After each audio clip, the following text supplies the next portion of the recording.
Hi all, it's the 6th of September 2023 and we're looking down on the North Atlantic into the East Pacific. Two big storms going on. We've got Tropical Storm Lee, possibly even Hurricane Lee at this point. And then over here we've got Hurricane Hova. Hova is heading off up here and is not likely to affect any land directly, though it is a very impressive storm. But Lee, on the other hand, is looking like a very serious major hurricane strength system predicted by the National Hurricane Center as it heads in this general direction. It's one we're going to have to keep a close eye on, and we're going to check it out in this video.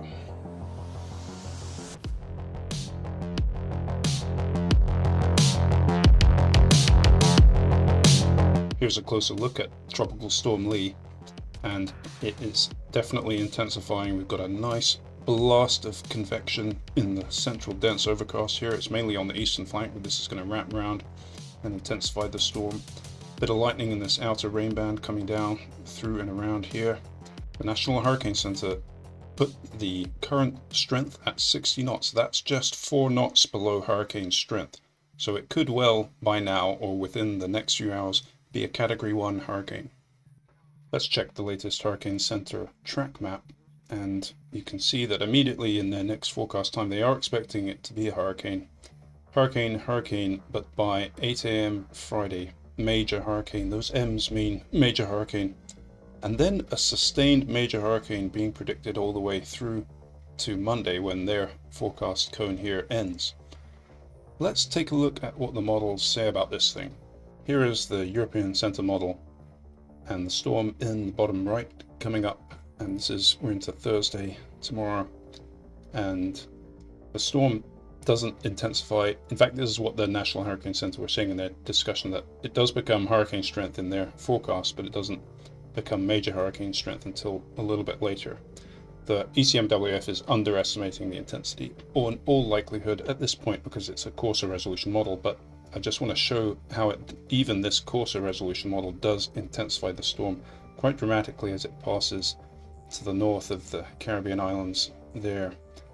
And it's around here, which is Saturday, the storm really picks up, and there we have it. It's going kind of nuts in the model. I'll just check that wind speed. I just note it because the ECMWF sometimes doesn't capture the storms because it is coarse res. We'll look at some high res in a moment. But that's, yeah, 110 knots. So even the ECMWF has it as a major hurricane. And as for the high resolution models, well, you guessed it, we are of course looking at the Hurricane WRF here. And so HWRF Lee, this is the initialization, it's actually got it already at just hurricane strength. The purple bit just in there indicating Category 1 in this model, so we've got a pretty decent initialization. And as we go forward, HWRF doesn't actually intensify immediately, hanging it in the Category 1, but that's quite a sudden intensification, and that is tomorrow 21 UTC Thursday. And the storm gathers strength. It's small, it's relatively small to start with, and then the circulation strengthens and broadens through the forecast period. It grows inside while maintaining a similar major hurricane intensity. Towards the end of the forecast, you'll see, well, it's become quite large. That's one of the Caribbean islands down there. So it's passing well north of the Caribbean islands as a giant monster hurricane. To get an idea as to why this is so confidently forecast to become a major hurricane, we can start by the kind of fundamentals. Look at the maximum potential intensity. This is an indication of the maximum potential intensity a hurricane could get in a particular region based on the sea surface temperatures and the upper tropospheric temperatures. And you can see that the storm is forecast to track right through all of this blue area up to here, and that is all supportive of a sub 900 millibar system. Essentially it's a category 5 MPI. So that means if the conditions were perfect, other conditions, then it would typically get to Category 5 if it had enough time. In terms of the winds, it's also, as you can see, widespread Category 5 hurricane strength potential in this whole region. And the main reason for that high intensity possibility is that the ocean temperatures are extremely warm along the track of this storm as it comes up here. We're looking at these oranges into darker oranges on the curve to the right. We can see that that is over 30 degrees Celsius water. That is hot. And those sea surface temperatures are hotter than usual. You won't be surprised to hear that, probably. But as we can see, these are the differences from normal, and where it's red oranges, it's above normal. Where it's blues and greens, it's below normal.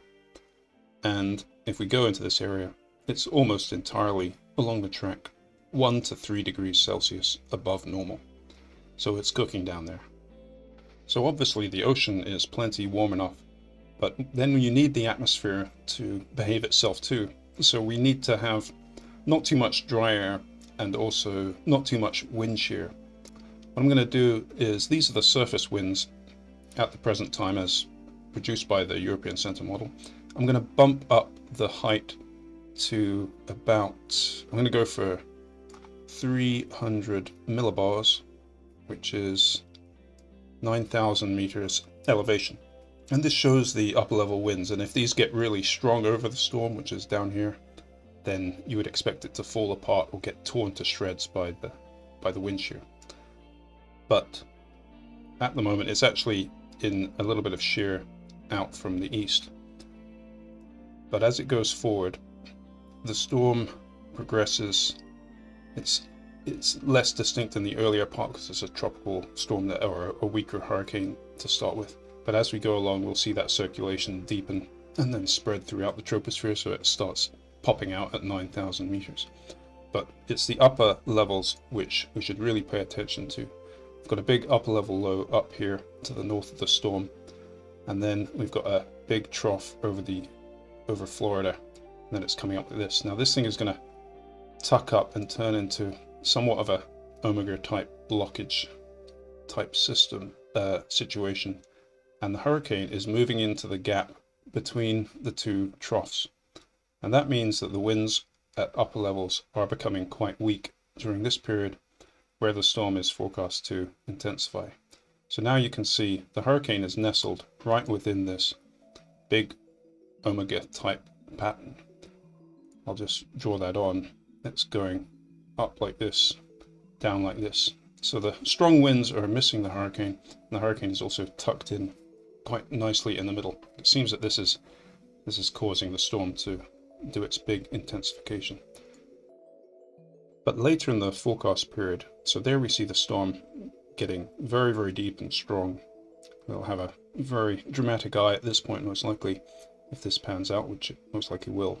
And then towards the end, it actually starts to approach this trough, the strong upper level winds.